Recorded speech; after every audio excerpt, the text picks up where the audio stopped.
My great-granddaddy cleared the farm where my grandpa and pa were raised. And my grandma helped to start the church where the folks still come to pray. The little shack wasn't much where I was born, on the hill up there where the sycamore stand. It was all my folks could afford, but I thank the Lord I was born in Appalachia.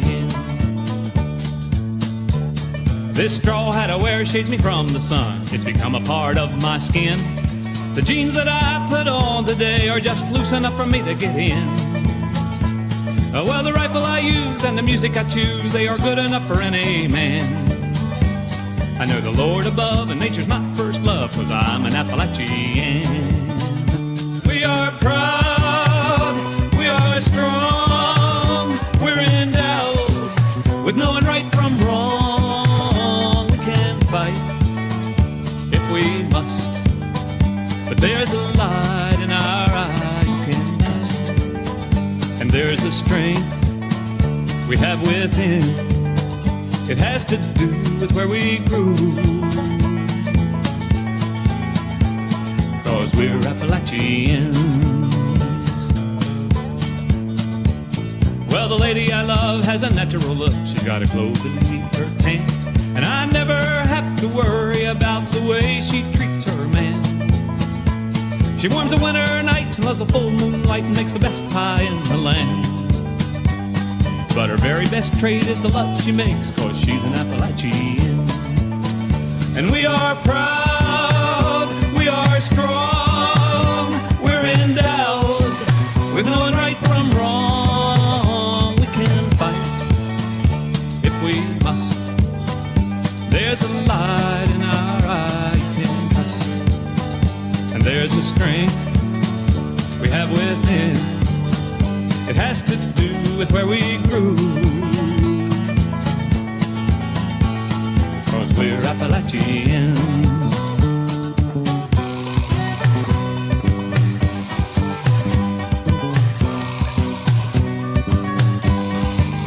Yes, there's a strength we have within. It has to do with where we grew,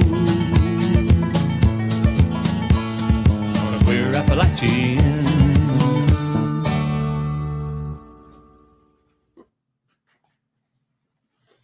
Okay, and now let me go ahead and introduce the man behind the song, Denton King. Thanks, Denton, for being here. How are you today? I'm doing great, and thank you for that video. That was neat. It was really great. I'd like to say that the Appalachia Project members were all on board with this song to the point where they want it to be their theme song. So they're all set. All so right. Where are you today? Well, you know what?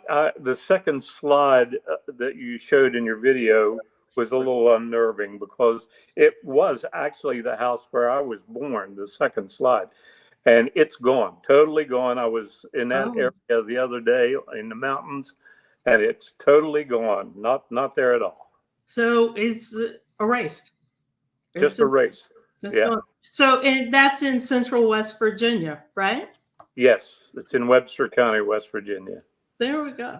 Well, I was thinking that probably what we should do is just very briefly, in case people don't know where Appalachia is, because we have people around the world that are on WikiTree, is show a quick map of where Appalachia is. This is just a general idea.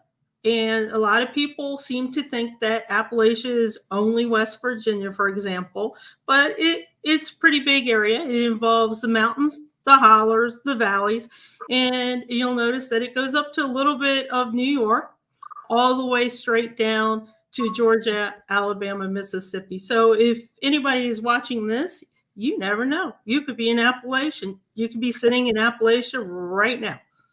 You might be luckier than you think you are. That's true. It really could.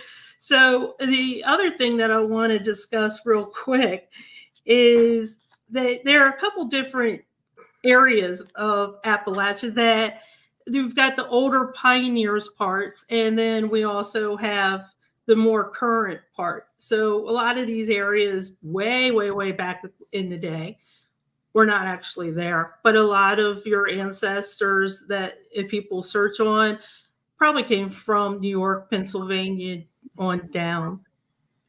So that gives a little bit about what they are. One thing that I do want to point out that does seem to be a misconception is that the Appalachia Trail, the mountain trail, is not what we're discussing today. That's a separate topic. We're really discussing Appalachians and who they are. And we're doing that from songs, from talking about the songs. And thank you for joining us because you are the singer-songwriter of a lot of these songs. So the first half, we're going to talk about a little bit about what Appalachian music is, what it isn't. In the second half, I hope everybody's ready to enjoy a lot of great music and a lot of great videos because we're going to find out the story behind the songs that Denton's written. And at the end, if you have any questions for Denton, we'll take the questions at the end of the presentation. So I guess the thing to keep in mind too is that Appalachia has about Appalachia has about current 423 counties across 13 states. So that's a pretty wide range as you're talking about your pioneers. But when we talk about the music itself, that kind of gets controversial because what is Appalachian music? There's not really a definition. You can't go to the Billboard charts and find it. So what do you think Appalachian music is? Well, in the first place, I'm no expert on Appalachian music or any other music for that matter. But I think that my music comes out of the fact that I've experienced certain people that inspire me, or and it happens to be most of those people have been from the Appalachian region, and or a situation that occurs, and I have to think that the music reflects a culture that is interacting in a world that's God made, not man made. Mm-hmm. And I think there's a wholesome pureness about it that we aren't seeing in a lot of other music these days anyway. I think you're right. I think that we're pure really comes through. And I think that's where it starts too. When we do talk about these pioneers from way back and a lot of ancestors, I'm reading some of the comments too, and it looks like we have quite a bit of people that know this area and have ancestors from this area. They did bring some of the music from them from England, for example. One of the most popular and well-known songs that traveled to the Appalachia area is Barbara Allen. Everybody will hear a lot of country music singers sing it as well. And music that came over from the Ulster Scots and some of the Germans, as well as some of the Italian coal miners came through. But a lot of it was the old British ballads that came through, such as Barbara Allen. And the interesting thing is, I know from my years of studying the area, the region, and a little bit of the music that came over from our pioneers was mostly geared in talking about women. And the titles of the songs were about women. For example, Barbara Allen is kind of like a cautionary tale. And I should note, I wish I could play some of this music, but it is copyrighted. So I can't play a lot of the music. Denton has offered copyright free of his music. So we'll listen to that later. But if you have a chance, everybody look up on YouTube or Spotify the Barbara Allen song. But a lot of the cautionary tales for women or what to avoid with some women came over, but it quickly changed. And this is where your pure comment comes in. Once everybody was here, they started working the farms, the fields, the coal mines. The Appalachian music kind of started to change to their situation. It wasn't so much the music from the other regions that weren't part of present day America. It started to become about their lives, their and what they wanted to sing about. And a really good point is the enslaved Africans were also a large part of Appalachia, and they had their own songs as well that they brought aboard. Yeah, and I think as you were talking there, there's probably a lot of difference in what we think of as old time Appalachian music and music that you may hear today. That we don't have Appalachian music as a genre, as you said. Maybe we can crystallize that, and maybe your movement will crystallize Appalachian music, modern Appalachian music. Well, you heard it here. So if you guys start to see it on billboards, you can thank this presentation for it. So we brought it aboard. But you do have a point, because then this talks also a little bit about the instruments and how because back in the day, the instruments were either what they had, a washboard or spoons, their hands, their stomping their feet, so they could get a rhythm. And then they started building and making their own violins, fiddles, banjos, things like that came over. The Germans brought the dulcimers, the enslaved Africans brought the banjos over, and the Scots and the British, they love a fiddle. So that kind of old-timey tinny music is what started, I think, what we would consider the Appalachian music. And now, if you look on the Billboard charts, for example, the Americana section, that's about as close as you're going to get to Appalachian music, I think. But I want to point out, too, what it's not. It is not country music. That is a separate thing. It's not pop music. That's a separate item as well. It's not bluegrass. It's not blues. But guess what? All those genres I just listed, guess where the heart of what they are? It's Appalachian music that they came through. So it's an interesting culture. And there's something else that Denton and I discussed last week. Just think about these mountains. And something that you will not hear in traditional Appalachian music is a piano. And if anybody wants to guess why, we'll tell you why at the end of this presentation, but feel free to guess why on your comments, because there's very, very good reason why you will not hear a piano in a lot of this music going on. So that's kind of interesting. Now, what instruments do you play? Well, I play guitar. I can't say that I'm a guitar player. I play guitar. And if the musicians that I play with will tell you that that's a stretch of their imagination. See, but then that brings out the other point of the thing that I truly love about Appalachian music is it's come as you are. I have known you to start to sing, and it's come as you are, sing as you want. Nobody's going to sit there and tell you you're out of tune, your instrument's out of tune. So that's one of the things I really love about this type of music. Yeah. I just came from a jam just night before last, and it was just some guys that got together and played music, and we had a wonderful time, just like you say, just as we were. And you just started playing, somebody just said, hey, I want to play this next, let's play this, and you just keep going? Yeah, you kind of go around the room, try to be respectful of others' feelings, and kind of let each person around the room kind of start off something, and then everybody just kind of joins. And if you play by ear, most of the time you can figure out where they are, and you can join in. See, that's what I also love about the culture of the area too. So because we are talking about the mountain music culture, so not only is the culture portrayed in the songwriting, like the coal miners or the Barbara Allens and things like that. But you just pointed out something that's really, really important, I think, to the Appalachia region is people will gather. It's not just Sunday church. People will gather and just sing.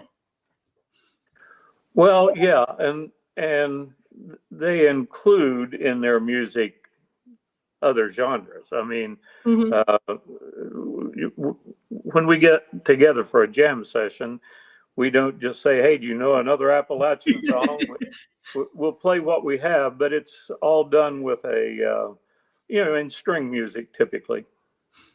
Yeah. You got a good point, because I don't think somebody will just instantly pick it up unless you're a Dolly Parton or Brad Paisley. I don't think you're going to use the term, what's that Appalachian song that you just wrote or you just sang about? So you do have a good point with that.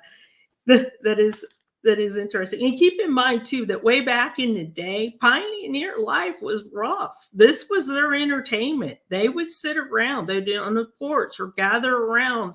This was their entertainment. They did not have the movie theaters and things like that and the cars to take them places. I'm talking like early 1800s. This was their way of entertaining themselves, getting together, singing in community. Yeah, that's right. And typically somebody that had a little bit of talent that could play the fiddle or the banjo. The guitar came along a little bit later, but I never thought about it until you mentioned it just a while ago when they would make the percussion sound with their foot and that kind of thing. I remember watching my dad play his fiddle and dancing at the same time to put the percussion into the song. And it was, and they didn't call it performing, they called it showing off. Oh, really? Yeah.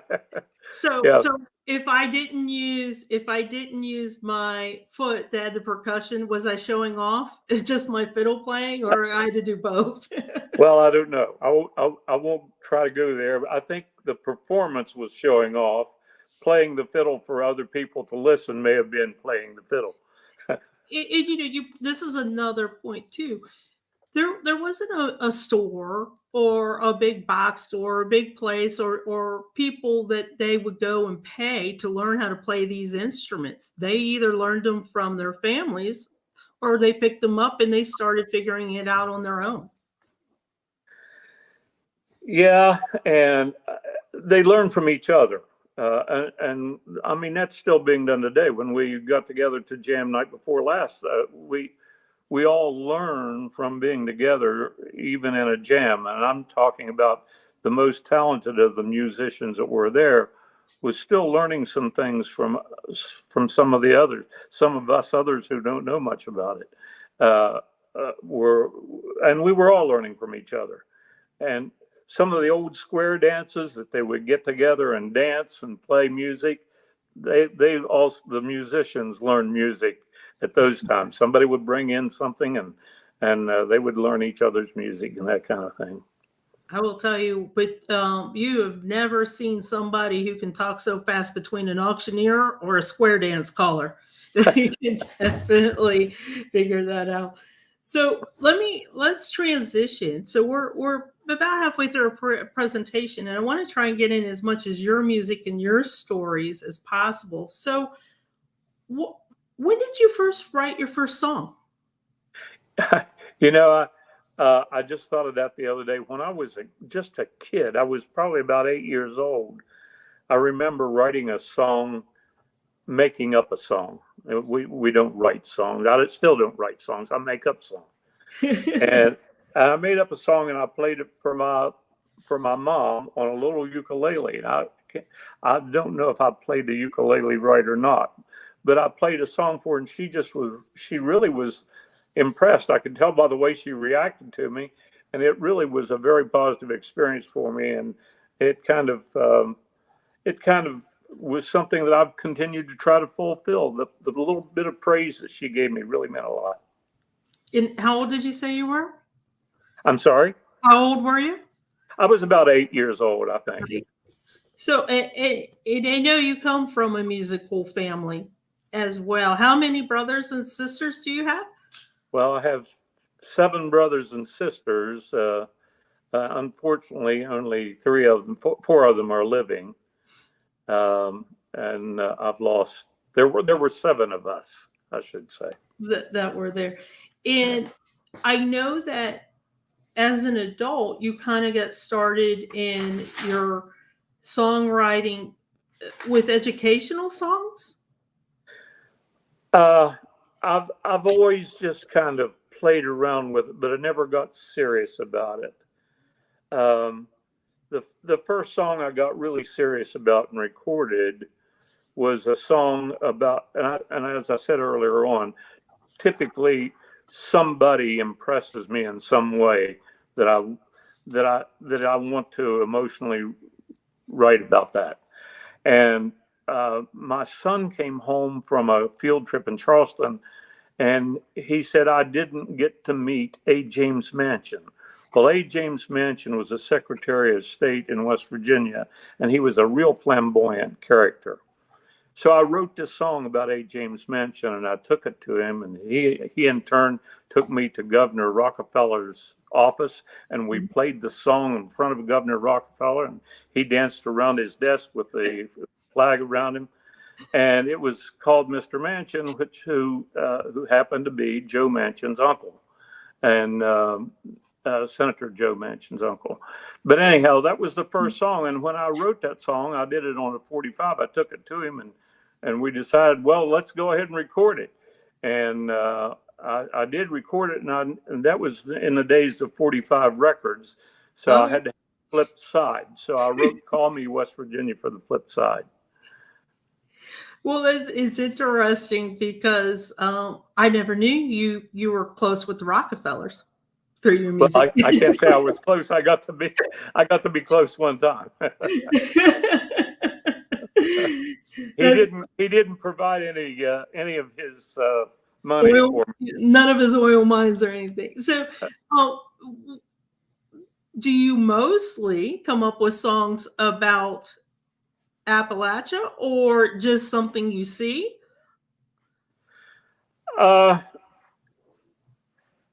It can typically I think I write with an Appalachian orientation, but it might not be about Appalachia or a character from Appalachia necessarily. Well, it's interesting because I know that there is one song that you requested that we play, and that one song will play at the very end because it belongs there and it's poignant at the end of this presentation. And you were worried that it wasn't about Appalachia, but we will discuss that in just a minute. Let's move on. You know the song that we just played at the top of this presentation, I'm an Appalachian. Like I said, our project, they got a kind of world premiere of it last night. A lot of them hadn't seen it until last night, and they love it. So how does one come up with that song, I'm an Appalachian? Oh, wonderful. So did you just think, that's what I am, and that's what I'm going to do? Well, I just think the people, I wanted to do something that would bring some positive results to the Appalachians. The people of Appalachia have been made fun of. They've been looked down on. But we have intelligent, creative, athletic people here in the Appalachians, and I just wanted people from this area to have something positive to lean to, and any way I can do that, I want to try to make it happen. So I thought a song that reflected some positivity about this area and the people would be something of value. So that's where it came from. Well, I will tell you, it resonated so much that in a few of you, if we have some project members in the comments, they can attest to this. After they saw the video once, I heard a few of them played it like 5 times, one after another, because it did resonate with them that they do want to change the narrative with that. So speaking of songs, let's go ahead and move on to the one that I think you are probably most known for. And we're going to play a video now. And as you see this video of the song, West Virginians Coming Home, this is actually, the photos are Denton's ancestors from Central West Virginia.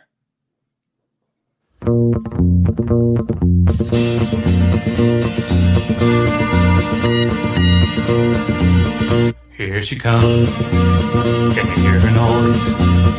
She's got loads of them West Virginia boys. Hear her coming round that hill. We never thought she'd get back home, but I guess she will. They are diamonds, and they are pearls, and she's got loads of them West Virginia girls. And they got more curves than the railroad tracks. And those West Virginia girls are coming back. West Virginians are coming home to the green rolling hills they love to roam. Count them crossing the county line. Clickety clack, they're coming back. Hear those engines whine. Can you see her coming? See her fountain of smoke? She's got a load of them mountain folk, raised on the good book and some Mountain Dew, singing a song all the way along to a mountain tune. West Virginians are coming home to the green rolling hills they love to roam. Count them crossing the county line. Clickety clack, they're coming back. Hear those engines whine. See me coming, can you see my smile? I'm on that train and I'll be home in a little while. When I step down from that rolling train, I'll kiss the ground and all the folks around will never leave again. West Virginians are coming home to the green rolling hills they love to roam. Count them crossing the county line. Clickety clack, they're coming back to those engines whine. Clickety clack, they're coming back to those engines whine. Clickety clack, they're coming back to those engines whine.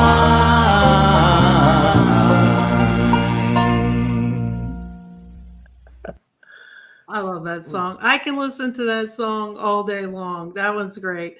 So let's talk about the story then behind the song, because in my mind, you're Mr. West Virginia specifically for this song. So what's the story?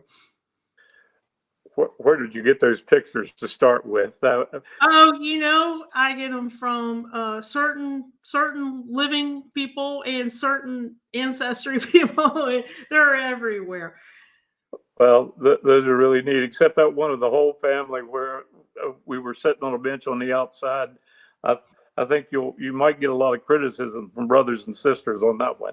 Well, that'll be your problem. But I will say the last picture, if anybody happens to be, I believe it's around Labor Day every year, the Stonewall Jackson Festival.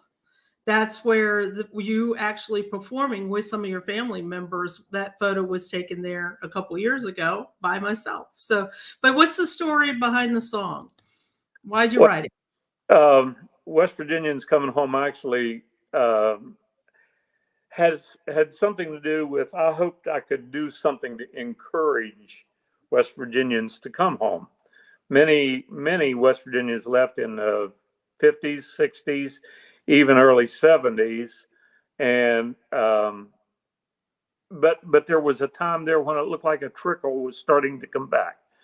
And I was hoping that anything I could do to encourage more West Virginians to come home would be great. And the song kind of came about to reward those people who did come home. It's good to see you coming home. So that's where that came from. Well, I don't know if, well, I think you do know this because I think we talked about it. What is interesting to me, this definitely sounds a lot of Appalachian to me because of the noises, the instruments, the clickety clack, things like that you've added into it. And someone actually asked you for the opportunity to do this song, and they did. And they took out the clickety clack and some of the instruments, and they made it into a pure country song, which took it in a completely different mindset for me, because I didn't feel that rush. Because when you're singing it, they're coming home, I really felt it. In the country song, it was more of a slower version where are we sure they're coming home? Well, yeah, I did have other people ask to record it, and I have heard other recordings, and I've heard other people do it. I think what makes, in all honesty, what really makes ours really good is the fact that it was all family harmonies in the background. That's my sister Harriet, my brother Drex on the bass. Brother Randy was singing a stack vocal with me, and Sherry, who is Harriet's daughter, was singing a high background voice, and Brother Ed was playing guitar, and so it's a musical that's family. what made it good. That's great. Well, let's go ahead. If everybody is enjoying the music, why don't we roll another one? And this one is very special to Denton for a reason. I'll tell you just very quickly. We'll talk about the song afterwards, but he wrote it in mind of a particular individual. So let's go ahead and play the next video. And the next song is called Hillbilly Ways.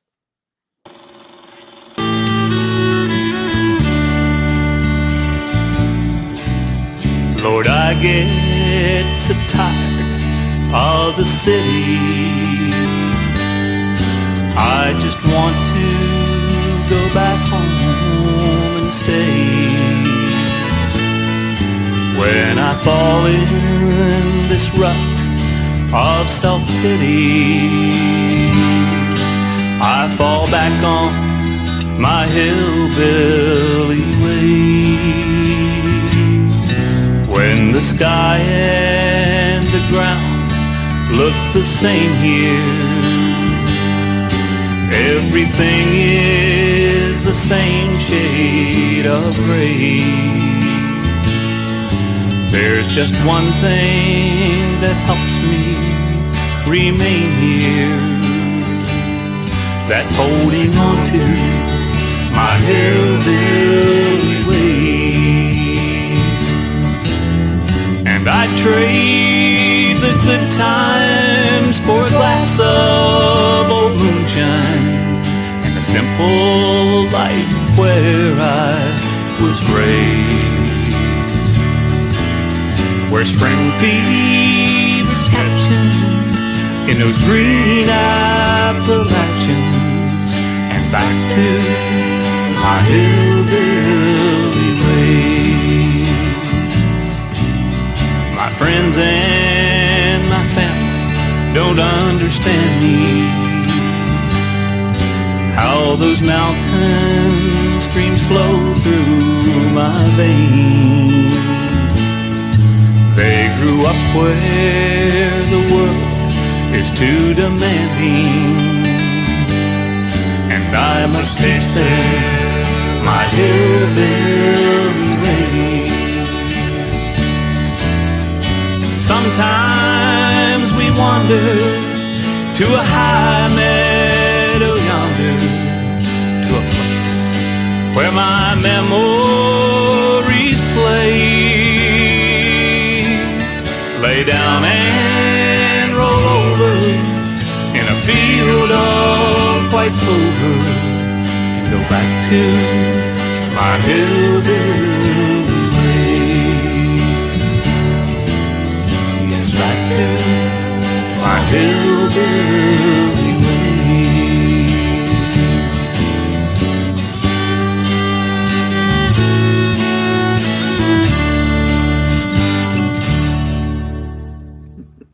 There we go. Okay, so we've got about a minute to discuss this, and I hate to short you on this because I know this gentleman was very special to you. So why'd you write this song? Well, let me just say that the house there that you saw is where I had my jam session the other night with. Oh, wow. With Raymond Blagg's son, Bob Blagg, who was also a coach for me in high school and a brother-in-law.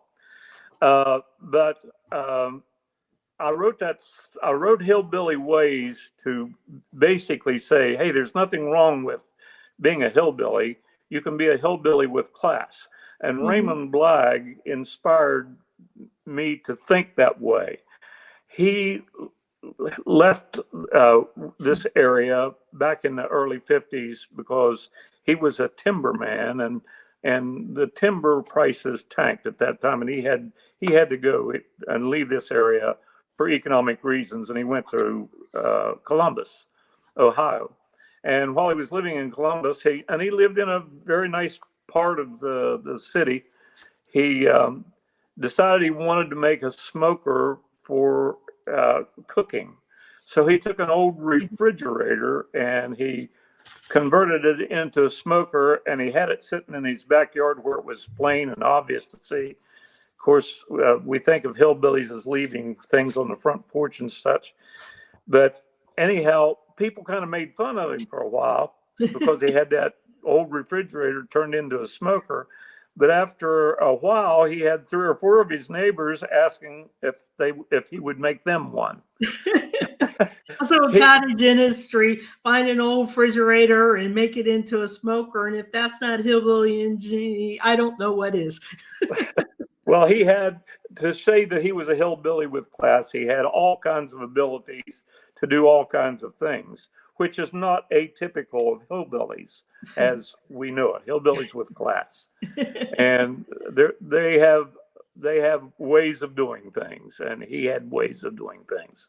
Well, that was a special way to also talk about him. If I remember correctly, you told me that they played the song at his funeral. Yes, they did. And they played a video that was similar to what you just had, using some of the same pictures. Oh, that's nice. Okay, if everybody's okay, we're going to try and squeeze in 2 more songs. And this next one is interesting to me as far as our topic, as far talking about Appalachian music and mountain music, because I feel this has a little bit of gospel to it. And this next video is called Mountain Gospel Banjo. So let's go ahead and play this video.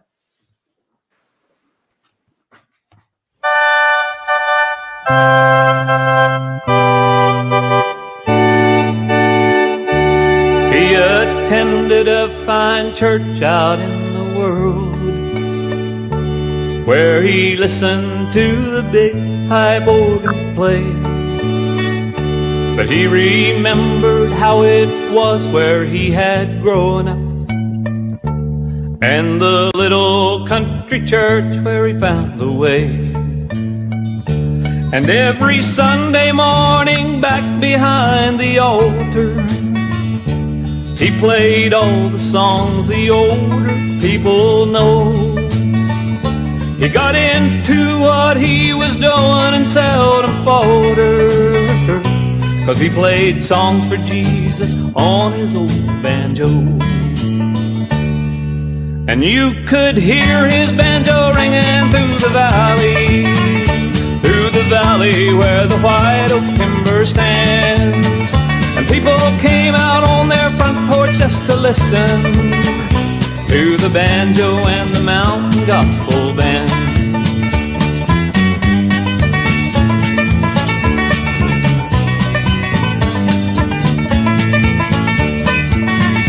Oh, they tell me that his latter years were worried. He'd never learned to like the music of a harp, and the picture in his mind he had of heaven, with angels riding on a cloud and a strumming their flat and sharp. But he remembered how he played back in the valley where they sang and clapped their hands.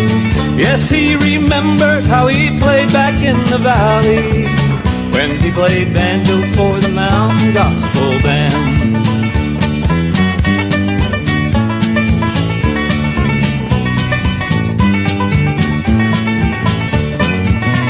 They took him for his final trip out in the country, put the rest out where the black-eyed Susans grow.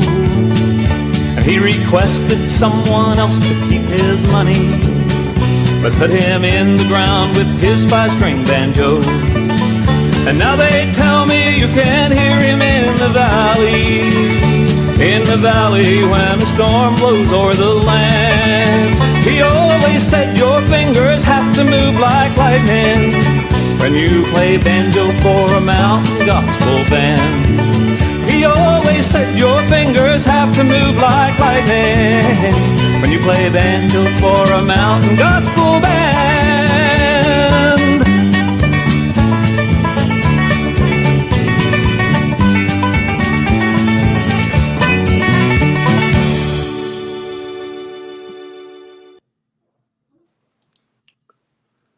Okay, what's the story behind the song? Well, actually, I think that song came about mainly because I felt like I needed a song for the banjo. And I was jamming a lot with a fella at that time who was really good on a banjo, Sterling Thayer. And Sterling was able to do what I wanted to hear. And I wrote the song for him to play. And he did a wonderful job, I thought. Oh, no, I think he did too. I think that's one of my top 3 regrets. I never learned to play the banjo or the fiddle. Those would be my instruments, but he did a fabulous job with the banjo. I actually think a banjo is the most aggravating instrument there possibly could be, because if you don't play it right, it's horrible. But if you play it right, it's wonderful. And Sterling was one of those people I thought played it wonderfully well. That's pretty great. Okay, so we've got one more song, and then we'll take a little bit of Q&A. But the song that we're going to play next is the only one that you truly requested in there. You gave me a lot of grace to pick the songs that I wanted in here. And this next song is called Thank You. And the reason you said that you wrote it, there are no songs about Thanksgiving. Yeah.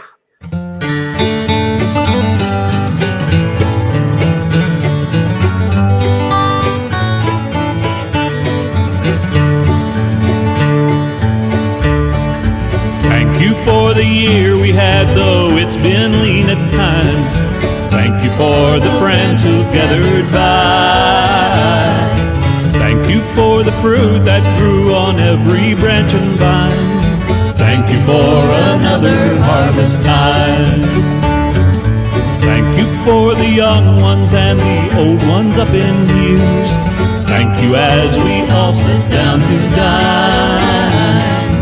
Even for four-legged friends whose life with us they share. Thank you for another harvest time. Thank you for our family, most are doing fine. Though they haven't always felt well, they don't think you've been unkind. Thank you for the grass that grows and the moon and stars that shine. Thank you for another harvest time.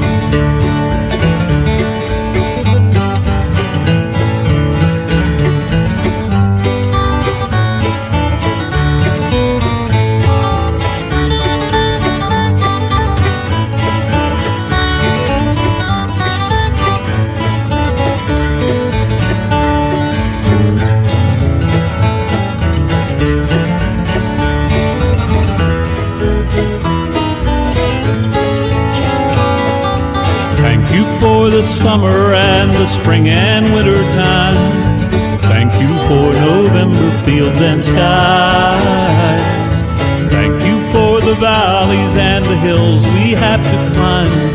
Thank you for another harvest time. Thank you for the good friends we've made in this lifetime. Thank you for forgiving us when we've been out of line. Thank you for the laughter and the love of life we find. Thank you for another harvest time. Thank you for another harvest time. Thank you for another harvest time.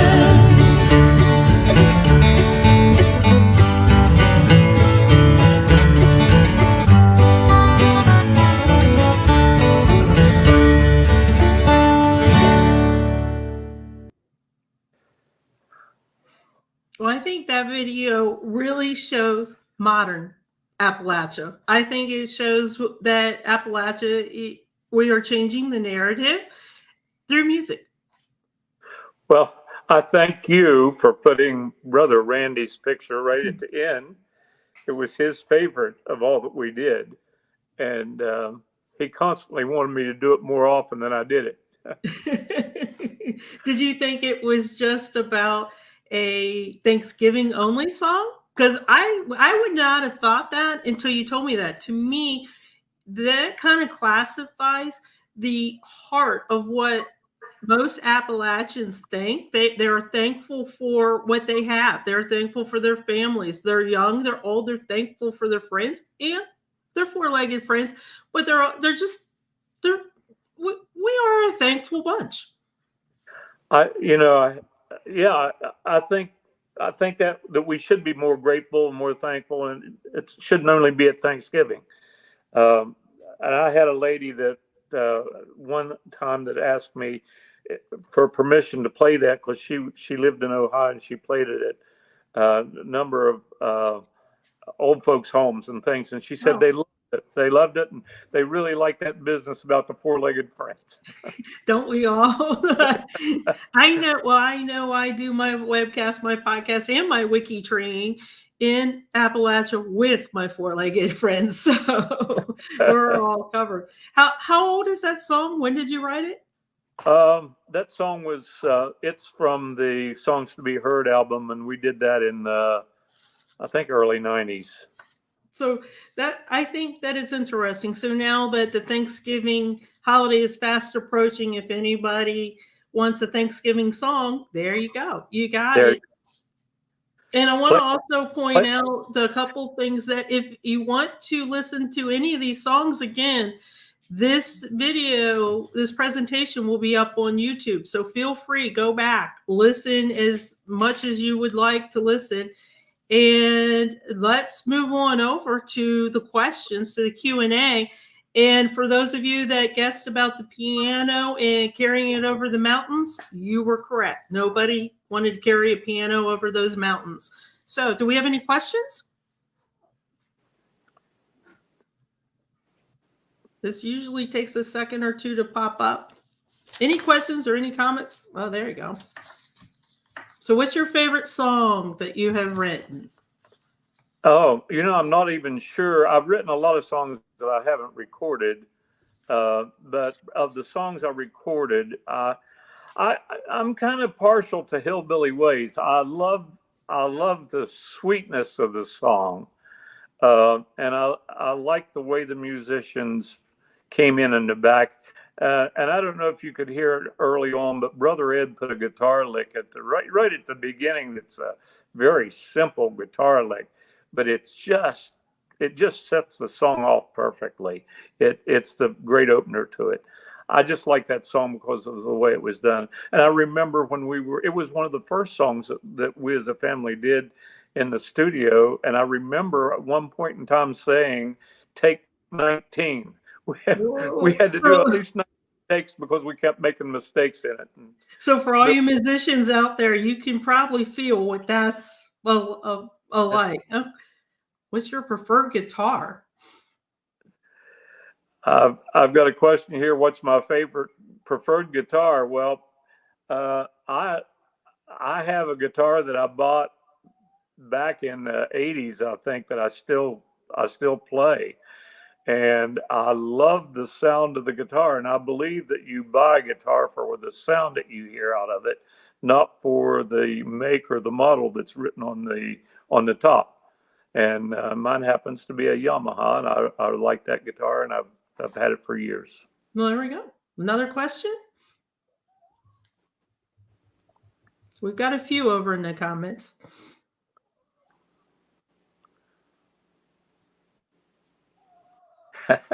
Yeah, I can tell you why he's laughing. Let's see if Denton tells you why he's laughing. Well, it says, "What would you write about Appalachia today?" And "Hi, Grandpa." So I know that's coming from my only grandson.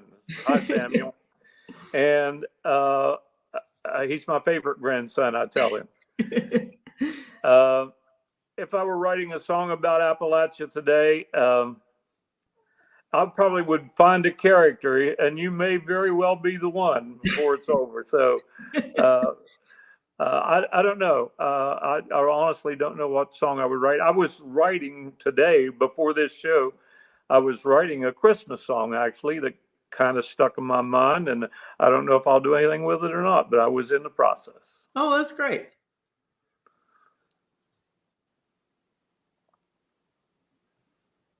Oh, that's a good one. This is kind of your album that's hard to find, Songs to Be Heard.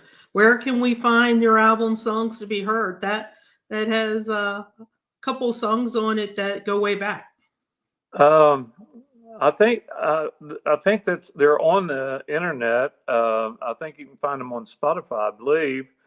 Not this one. You can find out for everybody watch. If you like some of the songs, especially "I'm an Appalachian" that played at the beginning, that is on Spotify. Do a search for Denton King. Yeah, and I We'll have think to get back to you on that one and double check. Yeah. Okay, we got time for a few more questions. Any other ones? Oh, that's a good one. What song do you like to perform that's not written by you? There's I don't typically, when we get out and jam or when I'm performing, I don't typically do just my songs. I do a lot of different songs. And well, the other night when we were jamming, the very first song that came to my mind for us to jam to, and everybody kind of knew, was "At My Door the Leaves Are Falling, Cold North Wind Will Come." That one. And I can't say that there's a particular special one. And I love a lot of the gospel, a lot of gospel songs like "Amazing Grace" and "How Great Thou Art."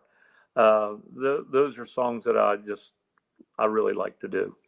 I will interject real quick that "How Great Thou Art" was my father's favorite hymn. And after we were packing up some stuff last year, I actually found the cassette tape of "I'm an Appalachian" in some of his belongings.